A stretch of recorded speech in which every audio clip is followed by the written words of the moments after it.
was thinking we do it down here, and I'll try to get a handle. Okay. All right. Sounds good.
18, game time. Just for you, Wendy. Just for you. Hello, hello. Kimberly, can you help me out? If you can hear my... Talk into the mic. It'll work. Thank you, thank you, thank you, thank you, thank you. So I want to... Wow, am I too loud now? I want to welcome the San Francisco number 2 club for crossing the bay to join us today. I feel like we're number 3, but we got to bow down to number 2. So today we're commemorating, and you'll hear more about this later, the very first joint meeting of these 2 clubs back in 1909, and it happens to be the first joint meeting in Rotary history, but more on that to come. So during this pre-game fellowship, I thought Frank and I actually thought it would be interesting to share a little bit about some of the projects we do. So you're going to get a feel and flavor for who we are, and we can get a feel and flavor for who you are. So thank you for being here. Frank, you want to take over? You want to get started with a few? Just talk about the projects. Yeah. Well, thank you, Joe. We are very pleased to be here today. Club number 2 and club number 3 have a long history, as I believe we were there at the very beginning. And so when I was talking to Joe, we started talking about this at the Alzheimer's walk, as we walked together that day, and thought we ought to get together again. And hopefully next year you'll be able to join us at our club. So we wanted to highlight 3 projects today. And 2 of them I'll go over, and Ann Doherty from our club will talk about another. So the 2 projects I wanted to share with you, and you got information at your places about many of our signature projects. April we had 2 signature projects. One was our bike build program, which we have been doing for 16 years. We're very proud of it. We gather about 50 to 75 volunteers from our club, the Rotary Club of San Francisco Bayview, the YMCA in Hunters Point Bayview, and their Y Bike program. The Salvation Army is a supporter, and Gays for Good is a big support of our program. You see some pictures here. This is actually the group that gathered that day to build about 130 bikes. We purchase new bikes and we build them and we test them out, and then we distribute them to the kids in that neighborhood. So distributed, which is just an amazing day for us that we are very proud of. And it's one of those days where it's hard work, but at the end of the day, when you see the kids in the neighborhood receiving their bikes, it's just an amazing experience. I think everybody who signs up for the bike build will always sign up for the bike build, and we hope you can join us in that endeavor. The other project I wanted to highlight is our Emergency Services Day. I think there's a slide or 2 in there for that. There we go. All right. So this was the 39th year of the Rotary Club of San Francisco's Emergency Services Day. We honor the first responder heroes in San Francisco. You'll see some of them represented here. So the heroes from the San Francisco Police Department, Fire Department, Sheriff's Department, and the U.S. Coast Guard, we asked them to select a hero that we can honor at this event. This year we had it at the Marines Memorial, which was an amazing event.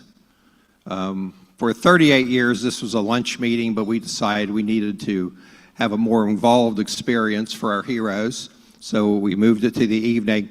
And the one thing that was amazing about this event, which, by the way, AT&T was our corporate sponsor this year, which we're very excited about that. The amazing part of that event was the heroes, when they shared their stories, which are all amazing, and this year all the stories were relating to some version of life and death that they did. Much of which you never heard about anywhere because, and when they talked, when they received their recognitions from us, they said, well, we didn't really do anything. We just did what we're supposed to do, which we kind of felt that's the true definition of a hero. They do the things that we weren't really ready to do, and they didn't think it was that big of a deal because they do that every day. As a matter of fact, the people from the fire department, they left early because they got called out on a rescue call, before the event was over. So we would certainly love to have you visit us, and these are 2 amazing days for us that we probably won't forget. So now let me turn this over to Ann Doherty from our club. Ann is the Vice President of Club Services this year and has been sponsoring and working with a project that's in Israel on the subject of peace building. And let Ann tell you a little bit about her great project.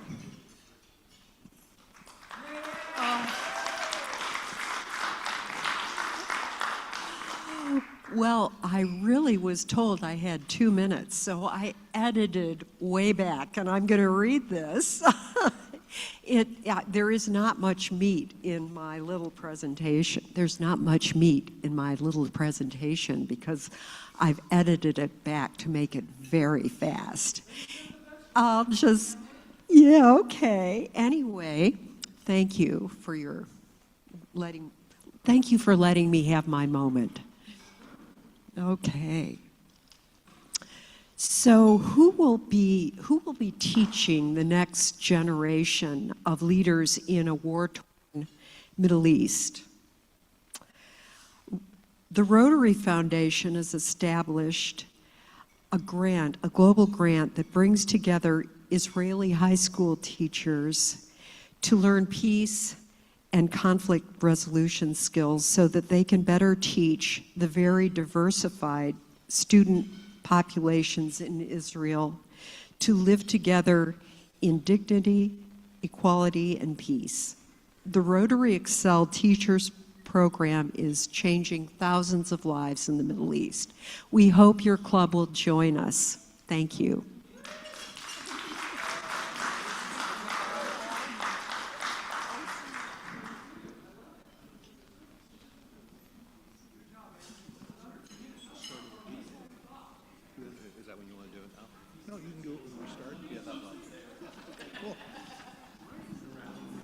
So I'd like to bring up past President Seth Butner. Seth Butner is going to talk to you about what I feel is one of our signature projects, Enterprise Institute. Seth, I think, was there when it first started. No. Did you attend? No, quite frankly, my name is Seth Butner. I'm here to share with you a program we've been doing for 44 years. Formerly known as Camp Enterprise, Oakland Rotary number 3's Enterprise Institute has been around since 1982. Its purpose was to host Oakland High School. You might want to roll the pictures. Host Oakland High School juniors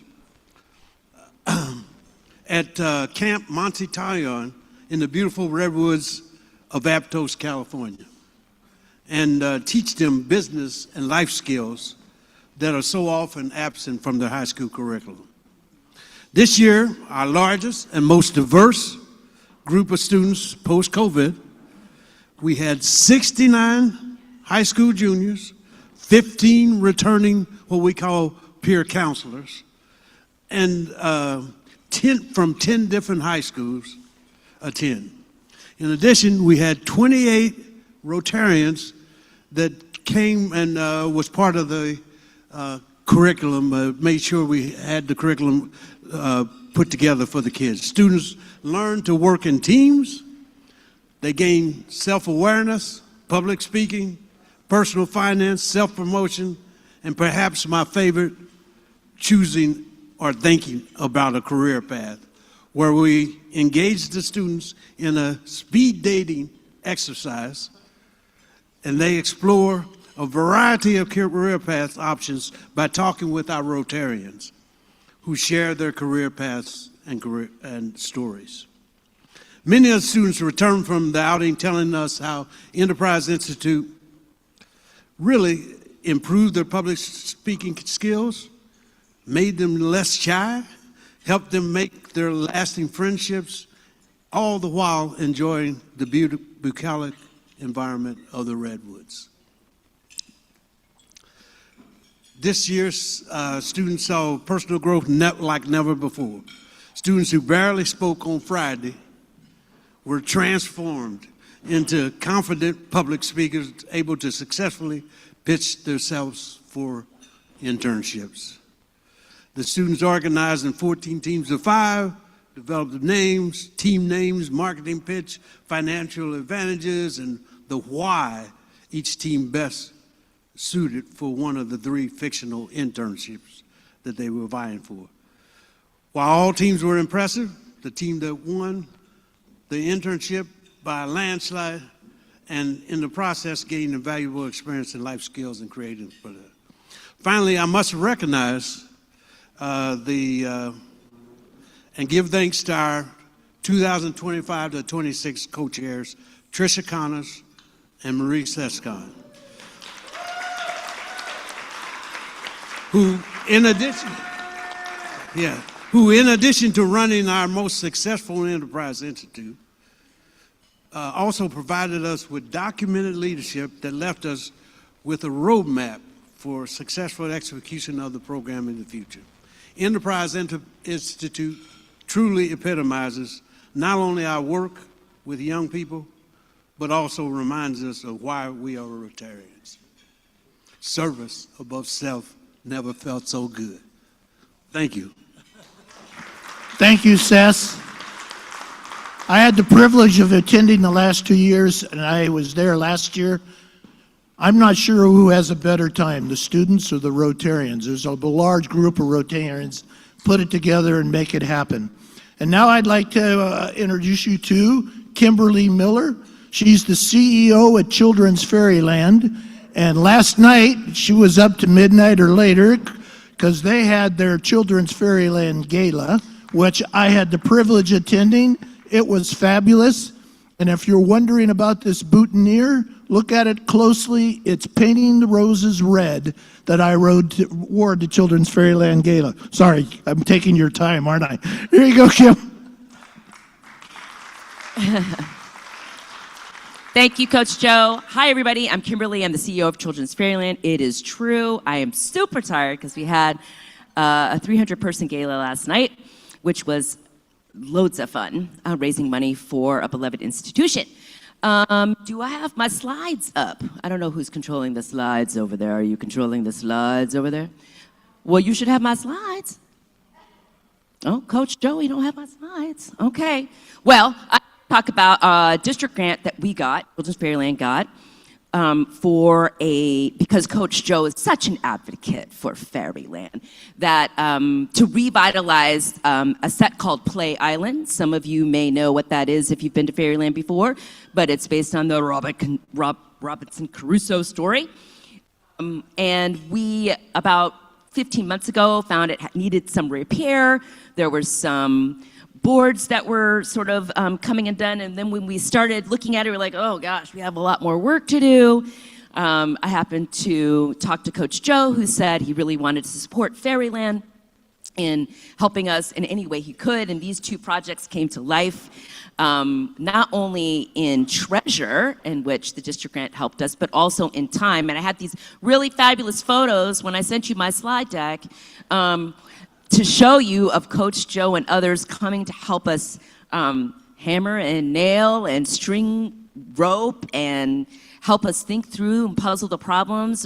Rotarians, you guys are so amazing. Your dedication to Oakland, its institutions, helping us get to the next place is really, really important. Oh, look at that. We got some slides. Okay. It's really important for us. I was telling people at our gala last night, if you can go to just one of the slide pictures, it doesn't matter which one it is. Okay. So this is the oh, go back. Okay, it does matter. Go back one. Go back one slide. Thank you. So this is the inspiration. So this is what we're kind of doing, a mid-level remodel of the set, where we're going to install this really fun palm tree and some gray palapas and, do some fun stuff. So our art and restoration director really whipped up a nice imagery here for us to follow. You can go to the next slide. You can see our Rotarian friends there working super hard to delight Fairyland families, really focused on erecting that rope fence that day, which needs to be, you can go to the next slide, really tight, and all the openings have to be perfect and to code, and making sure that nothing slips or slides, so everyone's making sure that there's a safe installation ready and waiting for the children. Next slide.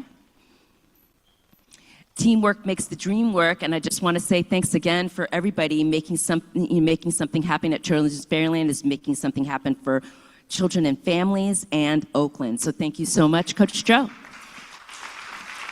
Thank you, Kim.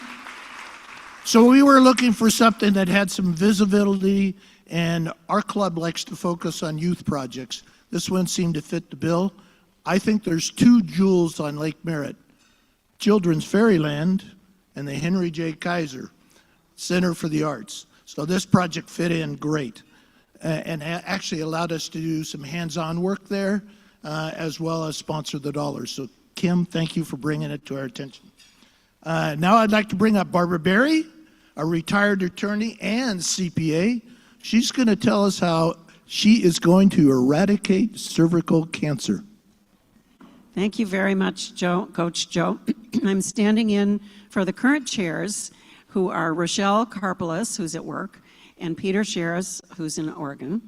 But I chaired for 3 years and had a blast, but I asked to be focused more on doing projects, so I am no longer chair. I am thrilled to tell you that it is a privilege to work with Rotary to do these projects, to be able to have the opportunity to do service. So, did you know that cervical cancer is the most preventable cancer? It is. It is caused by a virus, so men can get it too, but that's rare. Cervical cancer is the 4th most common cause of death for women in the world, mostly in low middle income countries. And so part of the problem is funding. In comes Rotary. Part of the problem is that women don't have any symptoms. So you can't tell that you have cervical cancer until hemorrhaging, and then it's too late. So what do we do about this problem? We test for the virus called HPV, and then we treat positive cases, and then cervical cancer can't form. It's really simple, and it's really cheap compared to vast medical costs, and it's really necessary. 650,000 women a year die completely unnecessarily, leaving families, businesses, etc.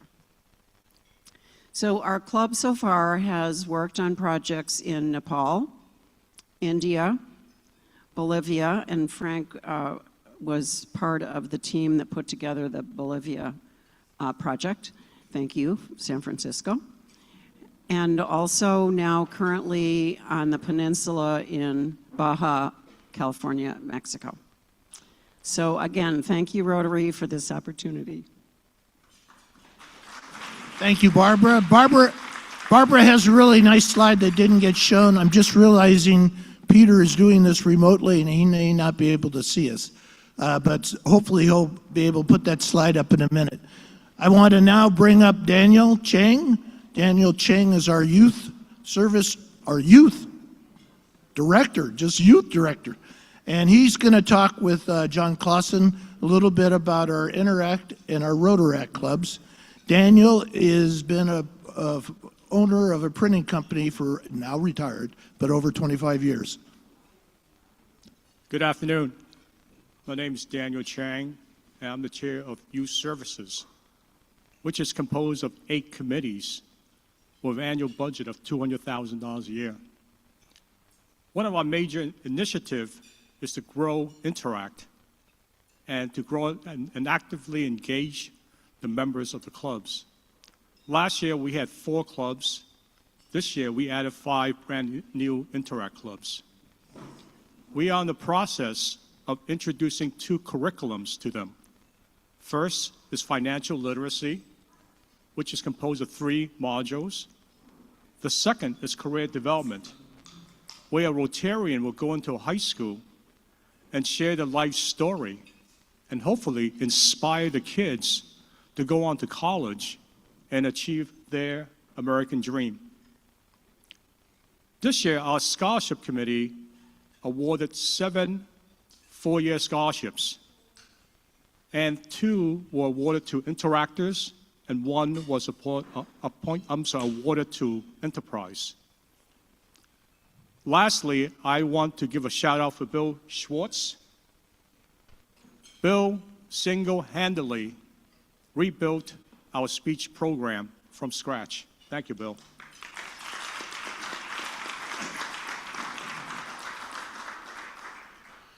I'm John Clausen. Invite you all to come tomorrow at 10, from 10 to 1 at the beautiful Laney College football stadium for their graduation ceremony. This year, Oakland Rotary and Rotaract will have the only booth which will take the place of the permanent concession stand. We have just formed a Rotaract Club for Laney, which is already recognized as an official campus club by Laney Student Services. The most important issue for Rotary worldwide is education, focused especially for the poor and disadvantaged. You need to experience this exciting event for students and their families and community. Laney College is the best kept secret in Oakland and is a real treasure. 90% of Laney students get free tuition, free bus passes, free food, and upon graduation are guaranteed admission to any UC or CSU campus. Thanks to donated ingredients, Rotary and Rotaract will serve fresh corn dogs that are better than those made at the famous Corn Dog Castle in Disneyland. So come tomorrow. See you. Thank you, John. Is Steve Zunis, Stephen Zunis shared a Rotary story with me a minute ago. It's about a minute or so, but I thought you should hear it. Do you mind sharing it? No problem. Thank you, Edson. This is the first time I will be speaking before a Rotary Club in the Bay Area, though I've spoken at Rotary Clubs at various other places around the country. But the last time I spoke at a Rotary Club was in early 2020, just before the pandemic, in Khartoum, Sudan. And this is during the brief democratic period that country experienced. And the Rotarians there told me about how they were banned by the al-Bashir regime. I mean, this is a totalitarian junta of far-right military officers and hardcore Islamists that want any kind of civil society work was seen as a threat to them. Well, the Rotarians didn't just sit back. They became part of this amazing, nonviolent, pro-democracy movement, along with the Sudanese Business Association, but also with students, with poor people, the grassroots activists from the communities. I mean, they brought together people of all the different ethnic groups in this fractious country. They brought together capitalists and socialists. They brought together secular liberals and moderate Islamists. It was an amazing cross-section of people who nonviolent discipline was able to bring down one of the most brutal, genocidal regimes in the world. And of course, there was another coup a couple of years later, and as you know, the country's gone into a terrible civil war. But I was really inspired by the ability of Rotarians in such desperate situations to get out of their comfort level and indeed become revolutionaries and be able to build broad coalitions of people they might not otherwise be with, because they knew that was what was necessary when faced with such authoritarianism. Maybe we can learn something from that. Thank you. Well, I want to thank everybody that presented. I think we got to know Oakland Rotary a little better and San Francisco Rotary. Frank, did you want to say a little something before we end? Sure. Well, it's a pleasure being here. Really great hearing about the projects, and I'm particularly pleased to get reunited with Barbara about the amazing work that we were able to do in Bolivia. And thank you for everything you do for Rotary. And I'll probably have a few more comments a little later. Peter wants to acknowledge some connections between two projects that our club and your club has. Real quick now, Peter. So the Rotary Club of Oakland may have invented Camp Enterprise, but in another century, a member of our club saw it. This guy right here, Jim Patrick, he was excited by it, and we started it in the Rotary Club of San Francisco. We've been doing it ever since. It's a fantastic program. We're glad that we got to copy the Rotary Club of Oakland and the Rotary Club of San Francisco. Thank you. Thank you for sharing that story. And now I think it's time to bring back the Rotary Rough and Ready Band. You guys ready? More than ready, I'm sure.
finally done with our remodel.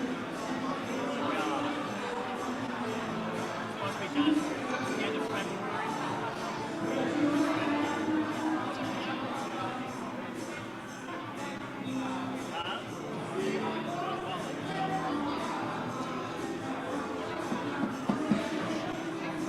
And you're doing the band too.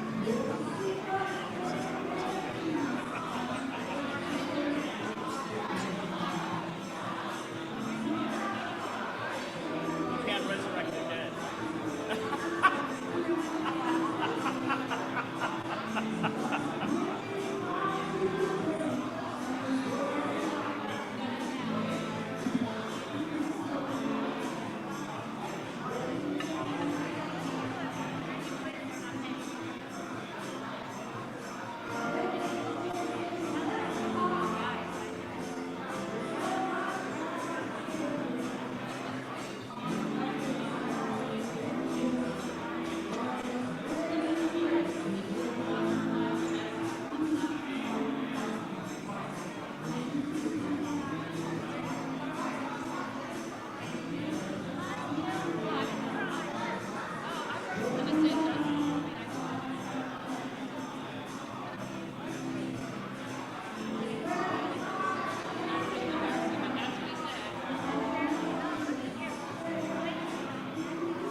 Last song, I know we're gonna do it.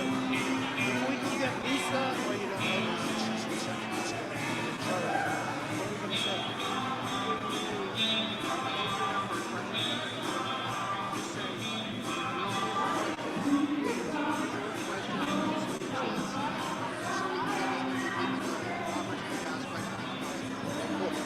I may not get to my announcements. We'll see.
Coach Joe!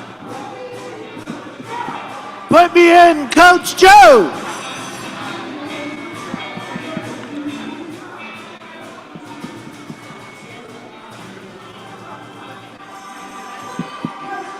Thank you, thank you. Put me in, Coach Joe. Hey, a big round of applause for the Rotary Rough and Ready Band. We have one Rotarian spouse and 4 Rotarians.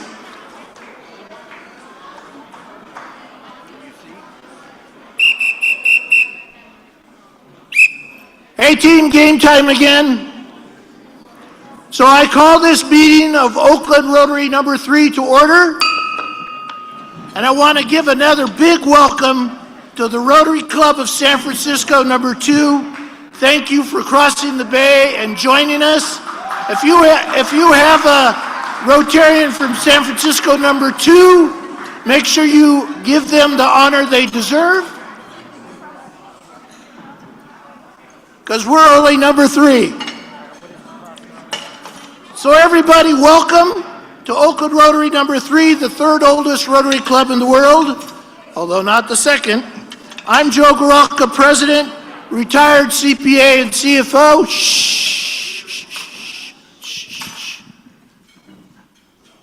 And you can call me Coach. No.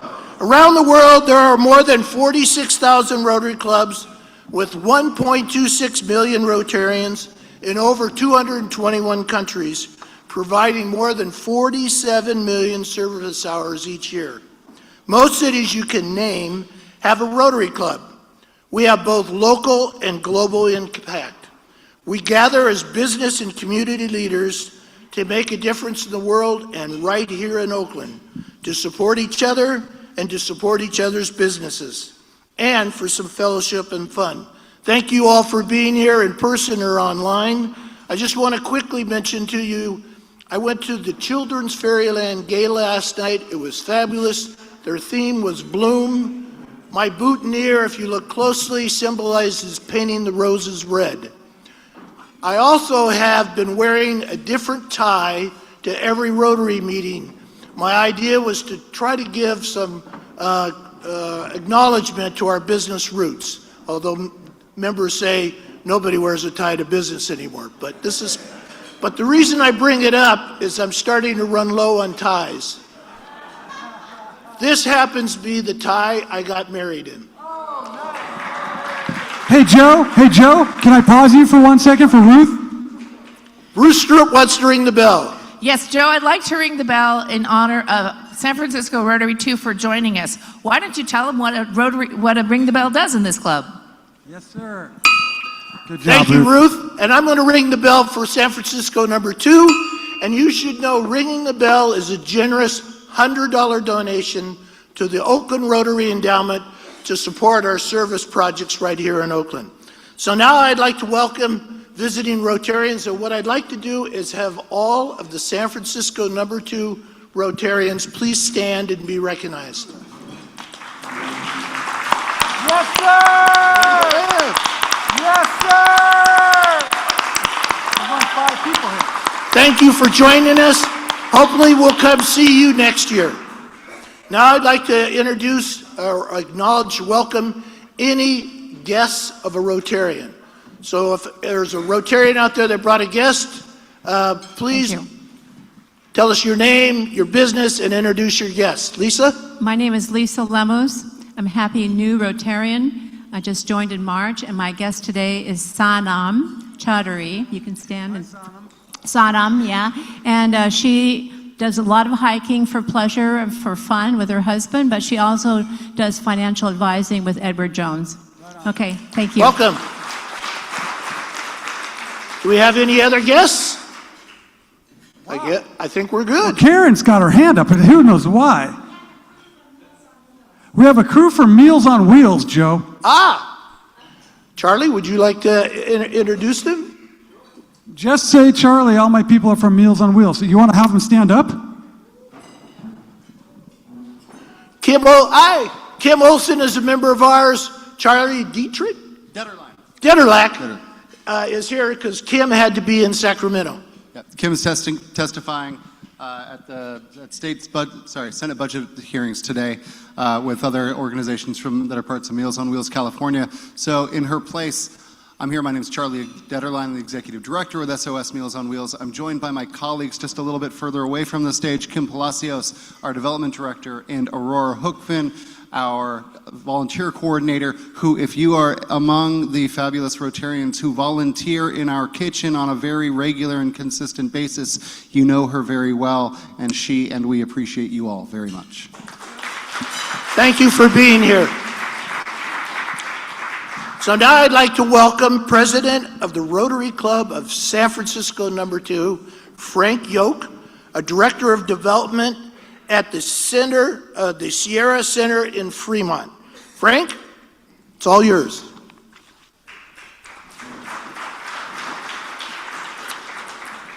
Thank you, Joe. Welcome, everybody.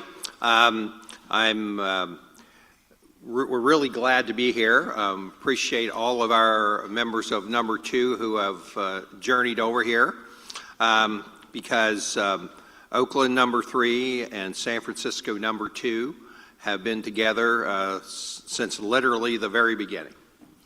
And we'll hear more about that a little later. About 118 years ago, we've been together. And I understand there used to be a tradition we would get together periodically. And we hopefully we can make this a regular habit, us getting together. So we have really pleased we had so many members from our club came today. A few people I should acknowledge that are part of our group. We talked about Camp Enterprise a little bit, which has now become RILA in our district, and acknowledge Todd St. Vrain, the executive director of RILA, which is getting ready to celebrate year number 40. So it's amazing work that goes on. So, and Peter Ligarius, who spoke before, past district governor of District 5150. Thank you for being here. We have a few past presidents in our club who are here. It's Tim Hornbecker, our Vice President of Diversity, Equity, and Inclusion. And we have obviously Jim Patrick, and yes, and Jim Jeffries, a past president of Club No. 2. Glad to see you, and everybody else. Now, a few of us got together on Sunday at the Greek Festival. There were a few Oakland Rotarians and a few San Francisco Rotarians that we got together, and we are certainly pleased we could certainly get together. So, on your tables, we'll talk about this a little later. There's a listing of some of our projects that we're very proud of in Club No. 2. We support 24 service projects this year, and all around the world. So if you got any questions about any of those, please let me know. We'd be happy to involve you. And since we are guests today, Joe, I will be making a contribution to the Oakland Endowment today. Frank Yoke rings the bell. Yes, happy to do so. And thank you very much, and looking forward to the rest of the day. I should do that. So we are providing the thought for today, and let me introduce Lisa Stark, active member of our club and an active member of our International Services Committee. And I think you'll see the quote appearing on the screen there. Thank you very much, Frank, and thank you to the Rotary Club of Oakland for welcoming us. I've had a wonderful time so far. The thought of the day is from Paul Harris. Let us keep our hearts strong, enthusiasm fresh, and hope high. As long as we keep imbued with this spirit, Rotary can never die.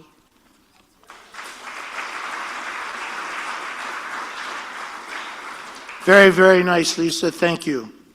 So this week we have a meeting sponsor. And some of you may ask, what is a meeting sponsor? Well, oh, thank you. Well, for $300, you can promote your business or event, anything you want, both online and in person, to over 250 local business and community leaders. I think it's one of the best promotion deals out there. So let me bring up our meeting sponsor. Our meeting sponsor is SOS Meals on Wheels, Service Opportunity for Seniors, Charlie Detroline, Executive Director, is going to present the thought for the day, and we appreciate it. Come on up, Charlie.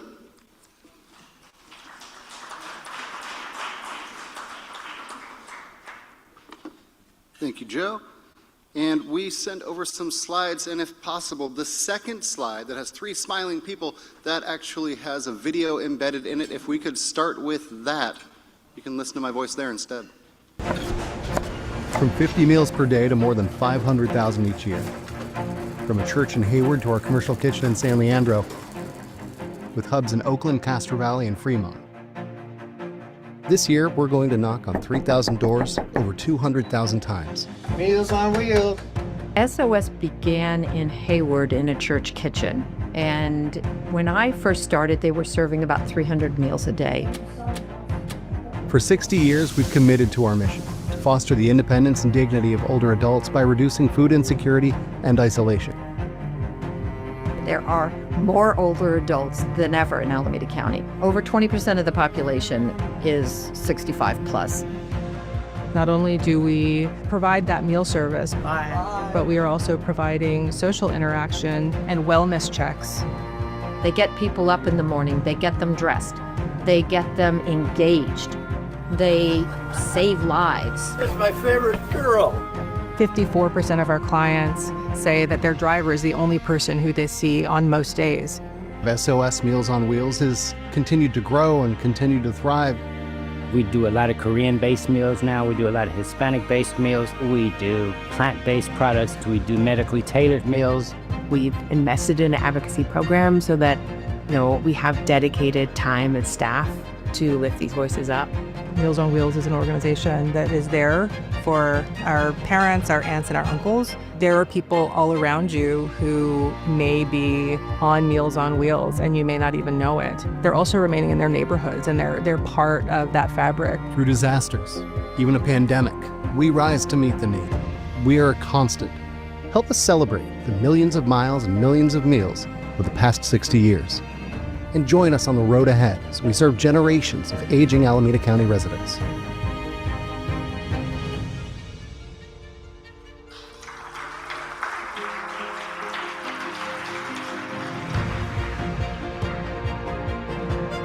Thank you for allowing us the opportunity to be here today. Thank you, Karen Friedman, for the original invitation when we first came. Karen Friedman's one of our board members, and she spearheaded that effort that I mentioned earlier to get Rotarians volunteering in our kitchen.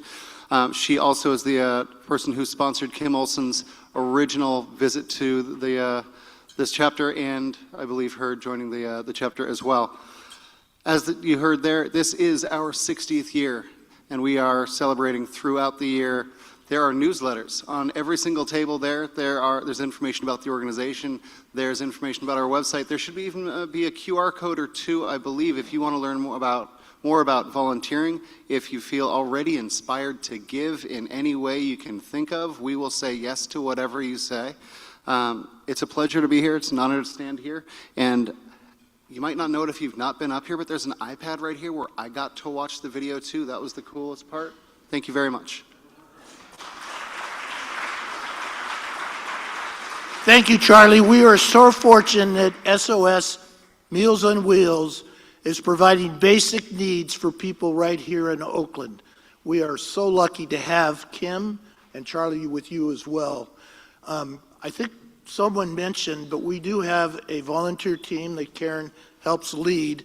We show up at SOS Meals on Wheels and we package meals. It's an assembly line process. And sometimes I stand at the end and it's a little like Lucy Ball and the candies, but it does so much good.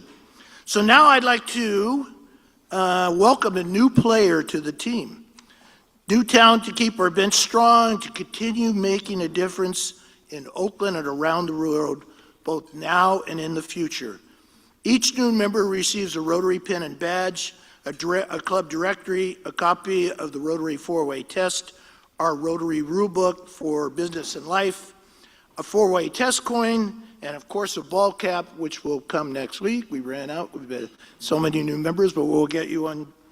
So it is my honor to sponsor our new member this week. and to introduce him with 2 interesting facts. John, would you join me? So I want you to meet John Avakian. He's a retired California high school and community college educator. John is a past president of the Healdsburg Rotary Club and has been a Rotarian for 43 years.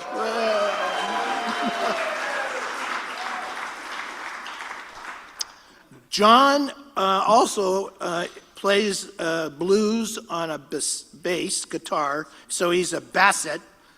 Did I say it right? Bassett? Bassist. Thank you, guys. Oh, God. I thought it was a bassoonist for a minute. And he's also a blues singer. So maybe he'll join our Rotary Rough and Ready band here in the days to come. John taught electronics for over 20 years. So if you happen to have a short circuit, he can probably help you. I present to you our next newest Oakland Rotarian, John Avakian.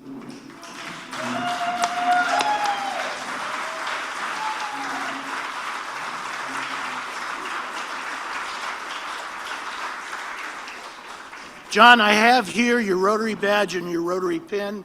You probably have a drawer full of these. That's another story. Okay, that's another. But this pin is recognized around the world. It comes with 250 plus new friends right here in Oakland and 1.26 million around the world. We know you're a superstar. You're a past president, for God's sakes. But we are so honored to have you join the team. Don't hesitate to say, "Put me in, Coach." Welcome to the Oakland Rotary number 3 team. Welcome to May I say one thing? Real quick. I just want to say, as a Rotarian, my guest is my wife, Janet. And Janet, stand up so everybody knows you too. There you go.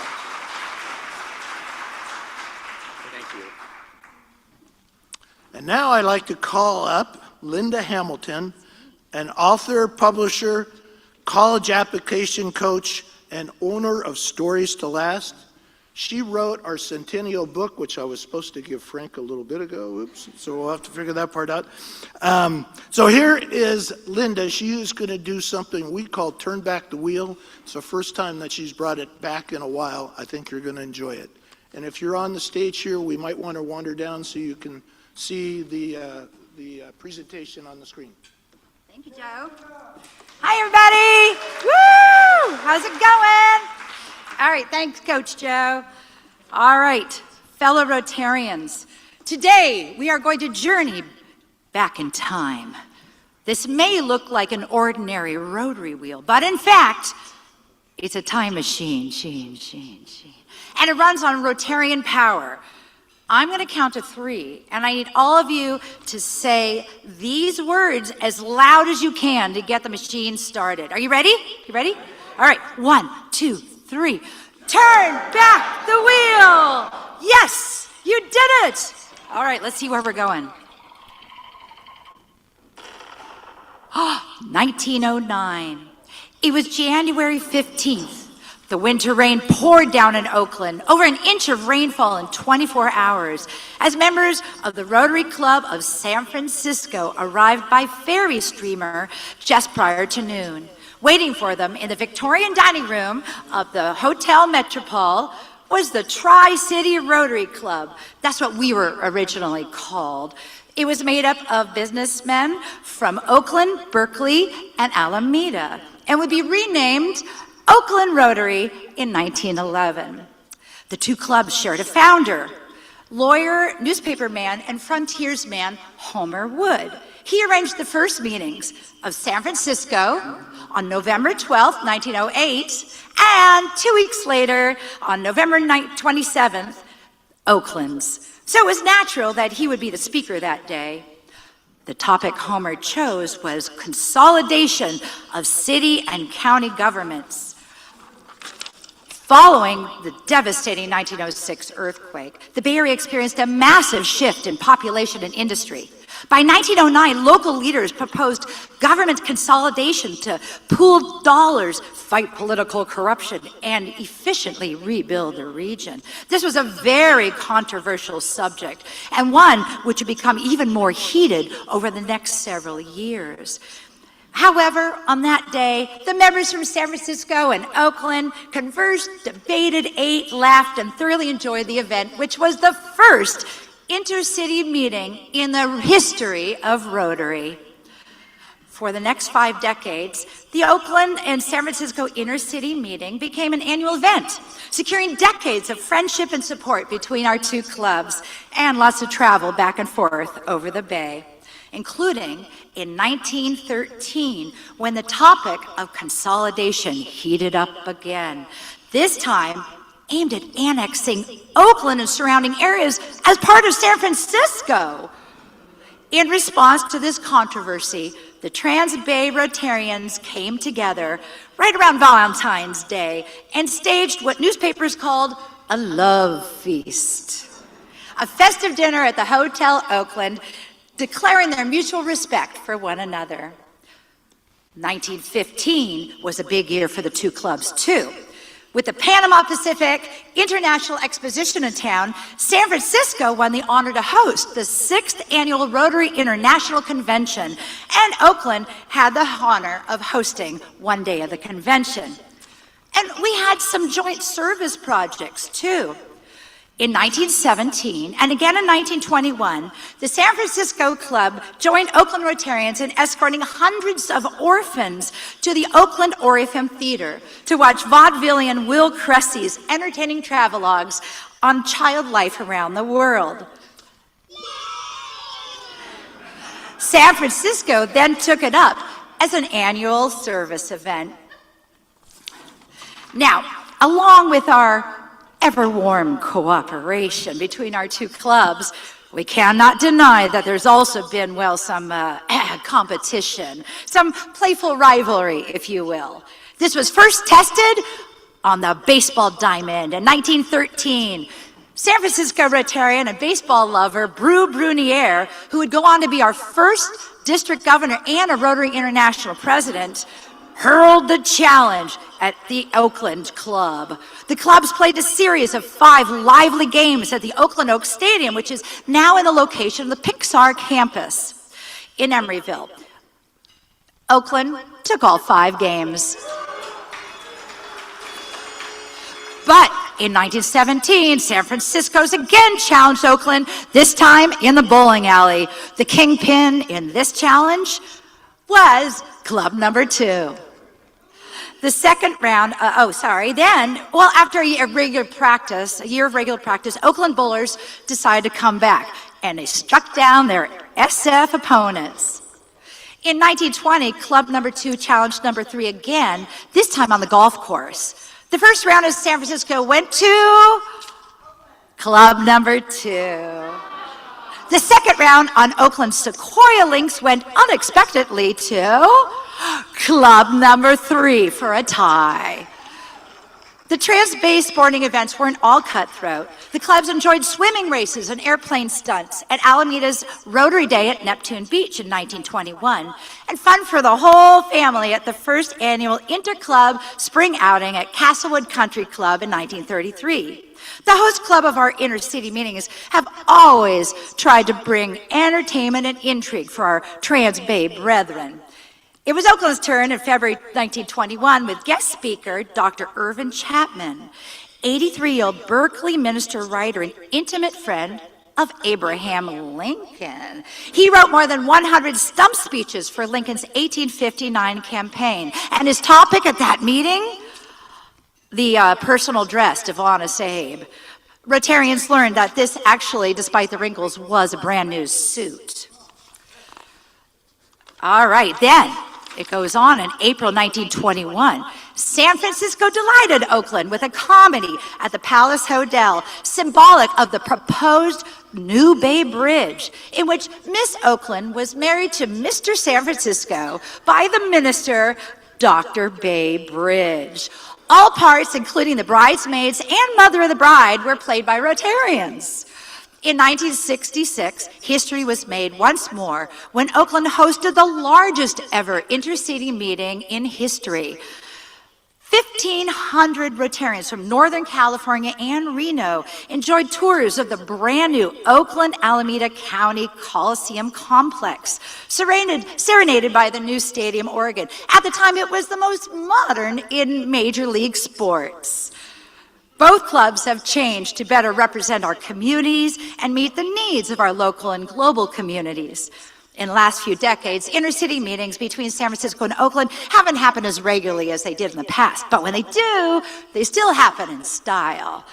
At the 2002 inter-city meeting, Oakland laid claim that we were actually club number 2, not San Francisco.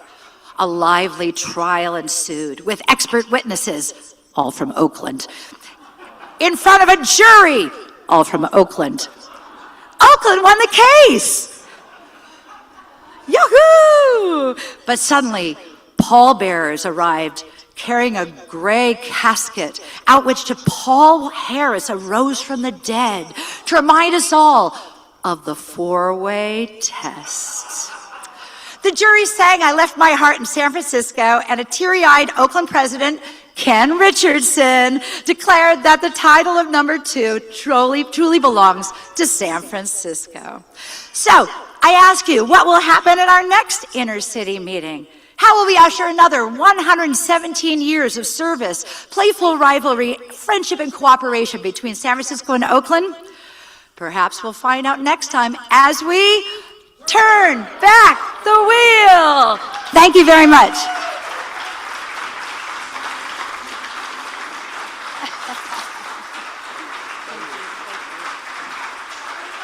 Oh. Isn't Linda Hamilton great?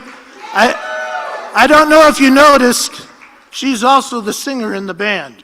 So while Frank and our speaker are wandering up, I want to do a quick presentation here. And because Karen is so active with Meals on Wheels, I thought today was appropriate.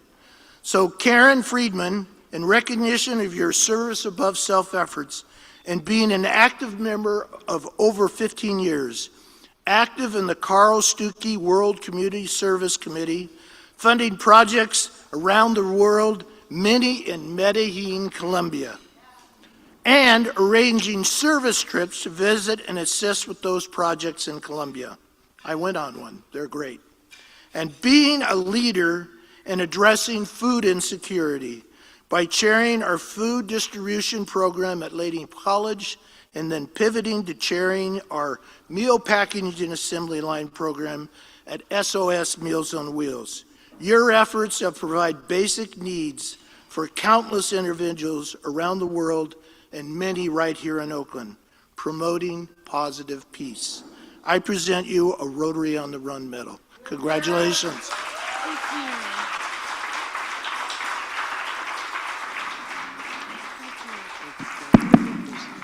Look at this, Joe. We already got one. Merlin with that hat. Merlin. Say it. Merlin Edwards. Yes, Ring Back the president. Clock needs to be honored today. So a donation for that and a donation for Karen. Bells. Good job. Merlin brother. rings the bell twice. Hold on, Mike's got one. Michael Malone. Ring the bell. Well, that's good enough for us. Just ring the bell. I'm going to Randy. ring the bell for Linda Hamilton, and I'm going to ring the bell for the San Francisco number 2 club. That's 2. Classy. Hold on, here comes Seth Seth Butner. Butner. He's not been outdone. He's got so many bells. I'll ring the bell for Linda Hamilton as well, and San Francisco number 2. I told you. Seth Butner rings the bell twice. Good. Ken, who was here for the last court date. Coach Joe, I'd like to ring the bell twice. First, as an apology to the San Francisco Club for having brought that spurious lawsuit 25 years ago. And secondly, for Meals on Wheels, I'm one of the wheelies who deliver the meals that I can tell you from firsthand experience, it does a lot of good for some very wonderful but needy people. Ken Richardson rings the bell twice. I think we're caught up. I'm going to bring Frank Yoke back up to say a few quick remarks, and then we're going to bring up our speaker. We might start our speaker a moment or two late, but I'm going to let him go long so he'll get his 4 time. How long, Joe?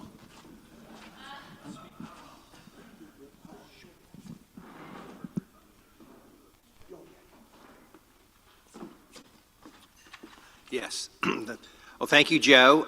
Linda, that was amazing. And I did ask for a copy because we need to inspire our club.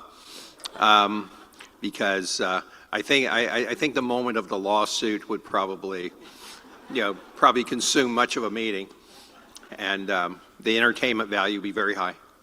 So that's great. So as I mentioned earlier, on your table you have a flyer about some of our projects. I'm not going to really go into them, but those are projects we're very proud of. And if you'd like to find out more about them, just certainly let us know. We'd be happy to have you join us. I think the last time we were actually together was a baseball game right after the baseball team decided Sacramento was a better place than Oakland. Yes. So, but hopefully we can, this was great today. Hopefully we can do this more often. Thank you. Thank you, Frank. It's 1:02, so I owe the speaker 2 minutes at the end. I'm going to bring up past president and a retired litigator and attorney, David Stein. President Joe, fellow Rotarians and guests, it's my pleasure today and my honor to introduce Professor Stephen Zunes. Nearly 3 months ago, the United States attacked Iran. Our speaker today, Professor Stephen Zunes, is here to help us understand the causes and consequences of that decision. A professor at the University of San Francisco since 1995, Stephen teaches courses on politics of the Middle East and other regions, nonviolence, conflict resolution, U.S. foreign policy, globalization, and the politics of war and peace. In 2004, he founded USF's Middle Eastern Studies program and currently serves as the program director. Stephen was the recipient of a National Endowment for Humanities Fellowship on Middle Eastern and Central Asian Studies at Dartmouth College and the Joseph J. Malone Fellowship in Arab and Islamic Studies. In 2002, he won recognition from the Peace and Justice Studies Association as Peace Scholar of the Year. A prominent specialist on U.S. Middle East policy, Stephen has traveled frequently to the Middle East and other conflict regions, meeting with prominent government officials, scholars, and dissidents. He has served as a political analyst for local, national, and international radio and television, and a columnist for several print and online publications. In addition, he has published hundreds of articles in academic journals, anthologies, magazines, and websites, and multiple books on the Middle East. If you want to learn more, you can visit his website, stephenzunes.org, and that's Stephen with a PH, by the way. Please give a warm Rotary welcome to Professor Stephen Zunes as he helps us understand what are the causes and consequences of the war in Iran.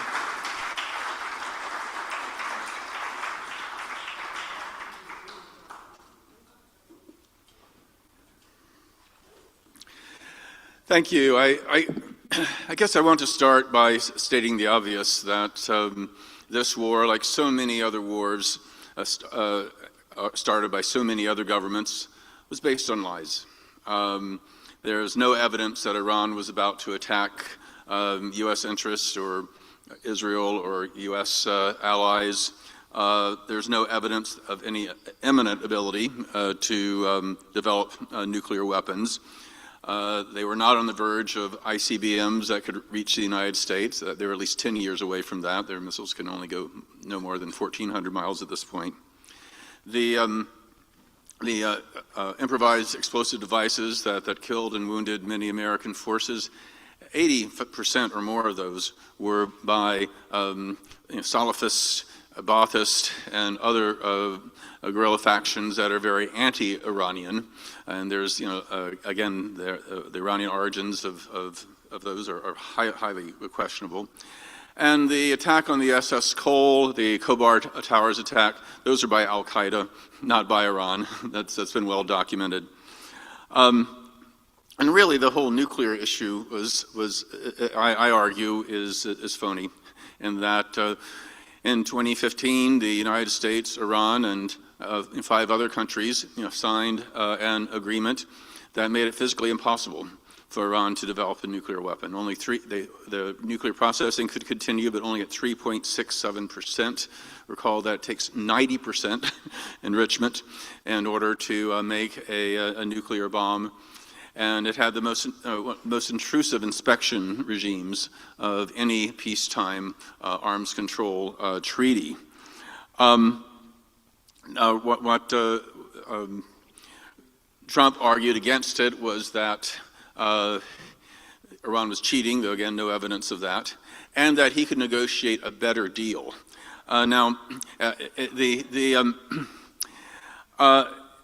This deal took more than 2 years of intense negotiations involving scores of seasoned diplomats, from 7 different countries, technical experts, mediators. This idea that, and I actually met with Javad Zarif, the then foreign minister of Iran. Incidentally, he went from high school through PhD here in the East Bay. He was a doctor from Berkeley. He talked about how he and John Kerry sat down for no less than 50 times going over the agreement line by line. And this idea that Trump could send in his son-in-law, Jared Kushner, and his real estate buddy, Steve Witkoff, and suddenly negotiate a better deal in a short period of time really is naive. Now, he says, I can make a better deal because we could bring in other issues of concern. The internal repression of Iran, their support for extremist groups, their missile program. And these are legitimate concerns. But remember how even Nixon and Reagan, as vehemently anti-Soviet and anti-communist as they were, recognized that given the singular importance of the nuclear issues and that bringing up these other issues would make an agreement impossible, knew that the nuclear arms control agreements had to be addressed separately.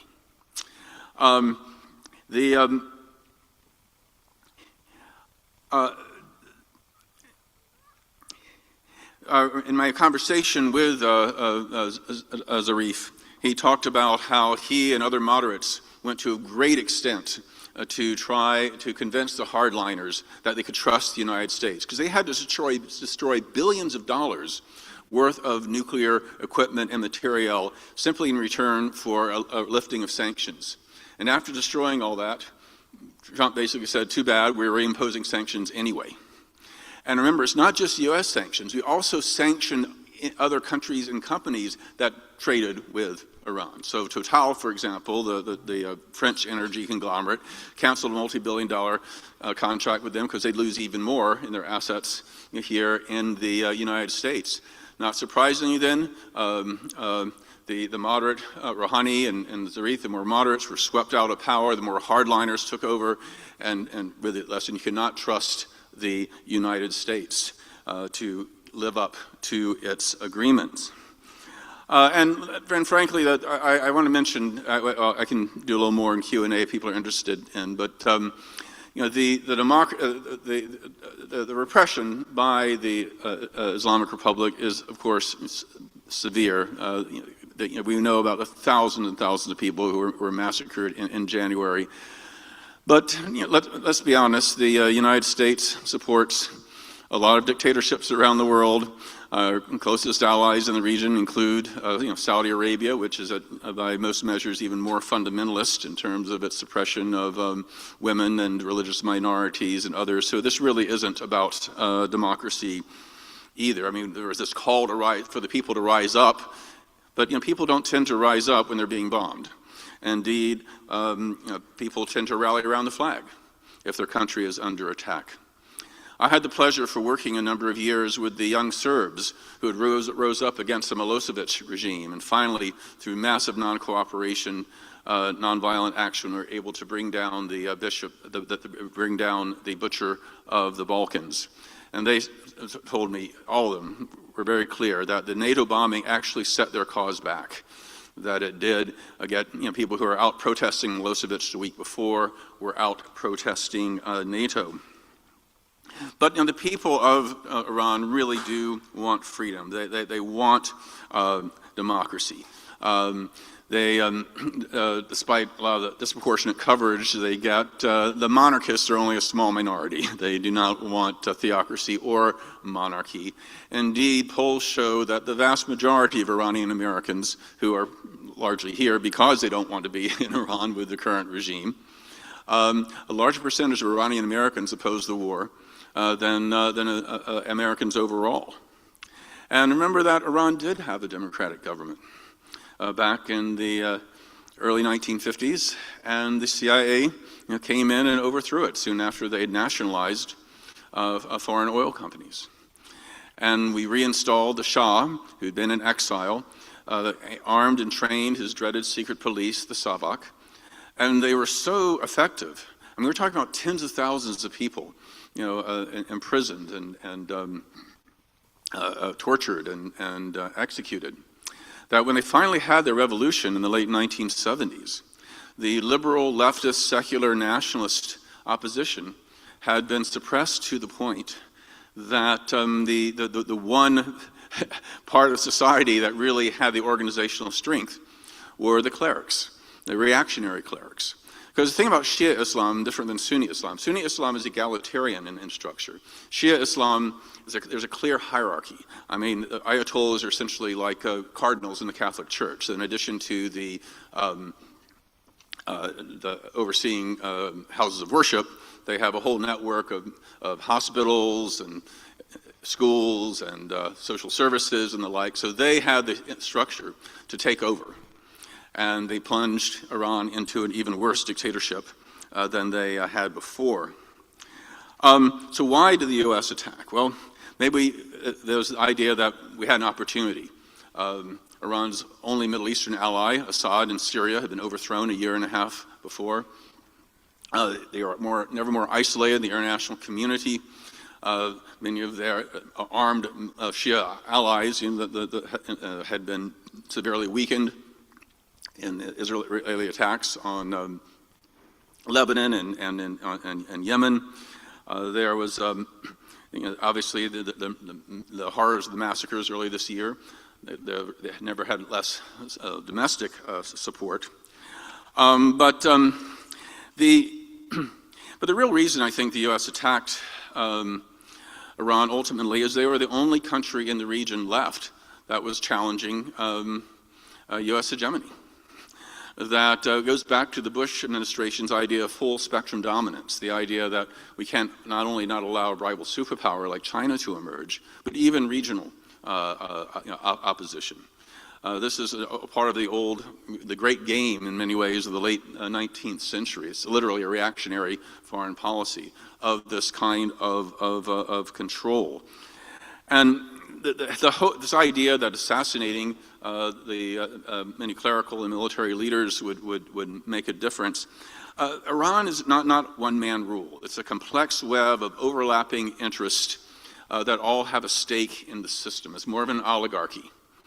Now, certainly only a minority of Iranians support the regime at this point, but a strong enough social base that this kind of decapitation, like we did in Noriega in Panama, or the coup plotters in Grenada, or Maduro in Venezuela, that just simply could not work. And one of the real tragedies is that Ayatollah Khamenei, he was elderly. He wasn't expected to live very long anyway. And many people were hoping that a more moderate successor, ironically, Ayatollah Khomeini is the grandson, would succeed him. But instead, given the nature of what happened, it ended up being Khamenei's very hardline, even more so hardline son. And even more problematic, the Iranian Revolutionary Guard Corps has increased its power, as happens during war, but already they are at least as powerful as the clerics. In many ways, Iran isn't as much a military dictatorship at this point as a theocracy. Now, this, in certain ways, Iran some people even speculate that what we're looking for is a failed state.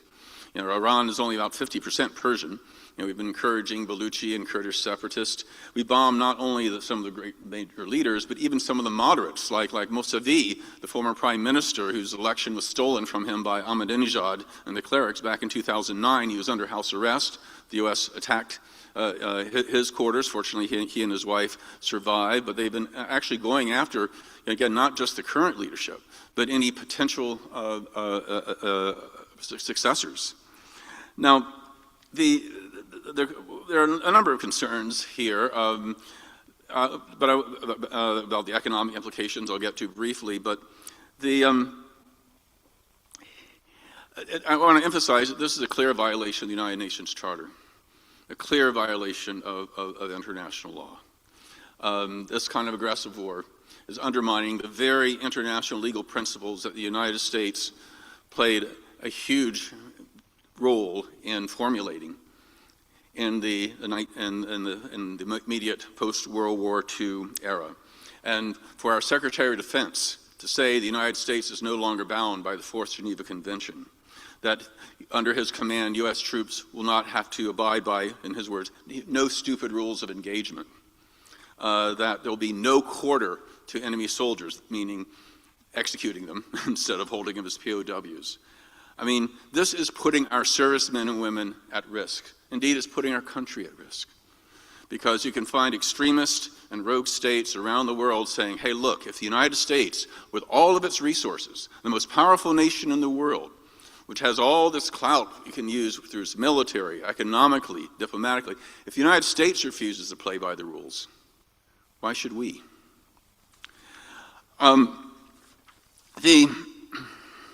And I think what we're having a hard time recognizing, at least in the Trump administration, is that Iran is an industrialized nation of over 90 million people that has been a major regional power for much of the past 2,500 years. And they will not easily yield to foreign aggression. This is not a banana republic, as Trump is trying to treat them. I think back to Vietnam. A big mistake in Vietnam was to see the National Liberation Front, what we call the Viet Cong, as a part of a monolithic communist conspiracy hatched in Moscow to take over the entire world. And other totalitarian movements like that, like the fascists in World War II, you have to respond to that through massive military force. And while the Viet Cong were indeed communist-led, they were first and foremost a nationalist movement. You know, to the Vietnamese, we were part of a long succession of foreign invaders, you know, like the French, like the Japanese, like the Chinese. And so we didn't understand why the more we bombed, the more troops we sent, the greater the resistance. And this is what's happening in Iran. I was struck by my time there that there are far more nationalist symbols and slogans than there were religious ones. Because again, those of you who know anybody of Persian background know how proud they are of their heritage.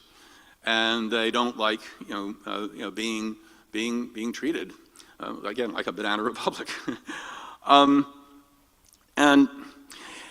now, of course, we're thinking hard about the economic ramifications about this. I mean, everyone knew that, knowledgeable of the area, knew that this would be the result. I mean, if you Google my name and Strait of Hormuz, you'll see articles going back 20 years saying that if the U.S. we had a major attack against Iran, they would close the strait. And again, and I certainly was not alone. Indeed, that's why even the Bush administration, as ambitious as they were to remake the Middle East by force, did not go ahead and attack Iran as some people wanted to, because George W. Bush, despite his faults, was willing to listen to the broad consensus of our generals, of our intelligence leaders and others who knew what a disaster this might be. I mean, higher gas and diesel prices are a drag for almost everyone, but especially for those whose livelihoods depend on it being relatively inexpensive. Not just those who drive cars and trucks, but those who drive tractors and other farm equipment, those who pilot boats for fishing. And petroleum makes a lot of things: plastics, synthetic rubber, pharmaceuticals, and synthetic fibers like polyester. Fertilizer leads to higher food prices. Farmers will lose their farms. And in some parts of the world, people will starve. And the Gulf states, taking advantage of the cheap industry, make a lot more than just petroleum. They may actually manufacture 25% of the world's fertilizer, 50% of the world's liquid helium, which is used in MRIs and microchip and semiconductor manufacturing. And then they have a manufacturing sector themselves. This is disrupting supply chains all around the world. So what we're looking at in the next few months is a stagflation, as bad or worse as we experienced in the 1970s. And though we've heard about China hurting from this because of their dependence on Iranian oil, they are actually the big beneficiary. The United States has lost our leadership. Many people are seeing Xi, who may be a tyrant, but at least he's stable, he's predictable, he's strategic, seen as more rational. And he's become a leading diplomatic force in the area outside of China's immediate area. That's a first. And indeed, China is a leader in renewable energy. And people are realizing, hey, let's order windmills and solar panels are not going to be susceptible to maritime choke points. That might be the one good thing to come out of this, actually. It may speed the world's move towards renewable energy and redoubling the efforts to find safer non-carbon options. So there's much more I can, but finally, the final point I make is this is the first U.S. war where the majority of Americans have opposed it from the beginning. Even unpopular wars like Iraq, once it started, people wanted to rally, support the troops and that kind of thing. But this also gives some hope that we can reverse course, and the sooner we can, the better. Thank you.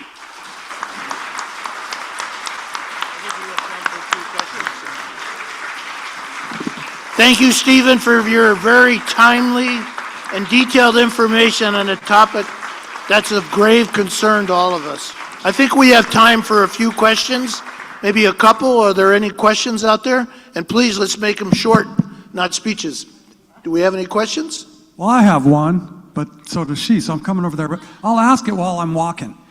What's the solution here? Because how do we save face? How do we get out of this deal? Because this is Jason, we're looking terrible. for short answers. Short answers. Seriously, that is a problem. And I think the dilemma is that Iran recognizes they have a new form of asymmetrical warfare with these, drones costing between $1,500 and $5,000, and the U.S. intercepting them with these multi-million-dollar anti-missile things. They can drag it out. Yes, we could resume the war and kill many more Iranians, but they killed thousands of Iranians themselves just a few months ago, so they don't care. But I'm usually one who can give you very good answers. What can we do? What should we do? I can even do that on Israel and Palestine. I can't do it here on Iran. My question is, I saw a show where they said to understand the Middle East, you have to understand Sunni versus Shia. And if you do, you can take all the history that's happened, all the wars, all the politics, and you can sum it up as Saudi Arabia and Iran battling each other for centuries. No, I strongly disagree with that. Too simple? Yeah, very much so. I mean, the difference between Sunnis and Shias is less theologically than between Protestants and Catholics. In places like Iran, Sunnis and Shias would routinely intermarry. If there was one mosque in a town, Sunnis and Shias would worship together. This has flared up only in situations where political schisms have happened to parallel, for various historic reasons, the various groups. Like Northern Ireland wasn't a theological thing between Catholics and Protestants. It had to do with the history of Ireland and the British colonialism and that kind of thing. So I really do think the Sunni-Shia split is overplayed. Hi, I want to We have ask time a for very... two quick questions. We're going to have Kathleen and Tom, and I think then, would you stay for answer some questions after the meeting? Sure. Great. All right. Hi, this is Kathleen Uribe. This is very quick. I heard a rumor that Iran will open the Strait of Hormuz if Trump is out of office and Biden or Barack Obama come back in? I mean, I think, no, this is more than Trump at this point. And though I do not think Biden or Obama or actually any Democrat, in fact, most Republicans would have gotten this into this mess, I don't think anybody can really save us, at least in the short term. Hi, hopefully this is a quick question. Is there any truth to Russia and China supporting Iran in countering U.S. military offenses? There might be some intelligence sharing and the like. I mean, again, this is very much to their benefit, just as we supported even the most crazy extremist Islamists in Afghanistan because we wanted to damage the Soviet Union and their overreach. I would not be surprised if Russia and China have a similar agenda with us. Again, not any love for the Iranian regime per se, but this is a tool that they have in this global conflict.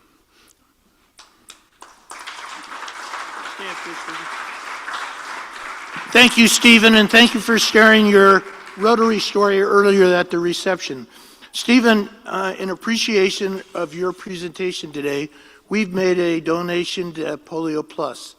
So know that you're helping eradicate polio from the world. It's Rotary's signature project. Over the last 3 decades, we've reduced reported polio cases 99.9%, and we will eradicate polio because we are this close. And Stephen, I have a Rotary four-way test coin. Four-way test is kind of the rule book for our business and life, and I hope you'll remember us well and come see us again. Thank you, sir. Thank you, Stephen. And I'd like to bring up Frank Yoke. And Frank, let's exchange some banners. And Frank has a centennial book, as we do. Thank you, Linda Hamilton. So we're going to exchange those books, and then Frank's going to tell us a little bit what's happened at his club this coming week, and then we'll...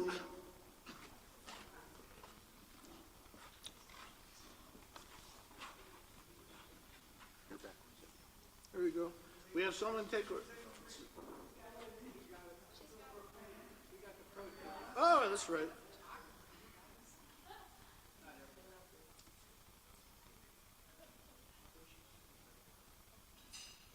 Thank you. We will exchange our 100-year book. Thank you. Thank you. Thank you, Frank. You're welcome. Go ahead. All right. Here you go. There you go. Well, thank you for inviting us to join you today in this amazing facility. I've never been in the remodeled facility. This is wonderful. We all had a wonderful day. We have a busy week coming up here. Our next meeting is our evening meeting. We have one evening meeting a month, which is on May the 28th. And we meet at Momo's, across from the ballpark. And our next regular club meeting is June the 2nd. And we're going to hear from how the process of reporting news has changed from KQED. So those are a couple of things we have going on.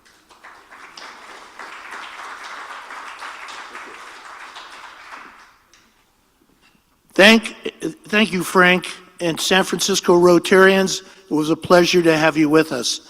So next week is an offsite. Did you know that the Oakland No. 3 Rotary Club built a barrier-free park? Yeah. Oh, you did? Well, we're going to have a picnic at Roberts Regional Park, and we're going to hear some history about how that barrier-free park came to be. So I hope you will join us. You can register on Eventbrite. The following week, we have Sam Wong, who is with Alzheimer's Association. I forgot his title, but he actually is a caregiver for his family, and he's going to tell us some stories from experiences he's learned by working for the Alzheimer's Association and from real hands-on experience. So I think all of us at some point in our lives are going to need tips on caregiving. So I think it'll be very timely, and I hope you'll join us. Last Saturday, we were all at the Roots game. Fabulous tailgate. There probably was about 80 people there, maybe more. The Roots unfortunately lost, almost tied it up in the last minute or so, but it was a great game, a lot of fun, and I want to tip my hat and thank Tom Lamone, Isaac Koss-Reed, Mark Rosen, Carla and Marissa Betts, Dudley Thompson for the bar. There was no tequila left, might have been a fun time. And Ruth Stroop from some very fabulous salads. Ruth Stroop, the salads were fabulous. And I want to ask you to mark your calendar. June 18th is going to be the best, most fabulous meeting during my Rotary year. And the reason it will be is Merlin and I are going to be in Taiwan, Taipei, for the Rotary International Convention, and president for the day will be Andrew Brown. Please come support him while I'm gone. And with that, I want to leave you with, through Rotary, world peace will come someday. And we will end polio too. Look out, Oakland Rotary is on the run. This meeting is adjourned. Thank you for being here.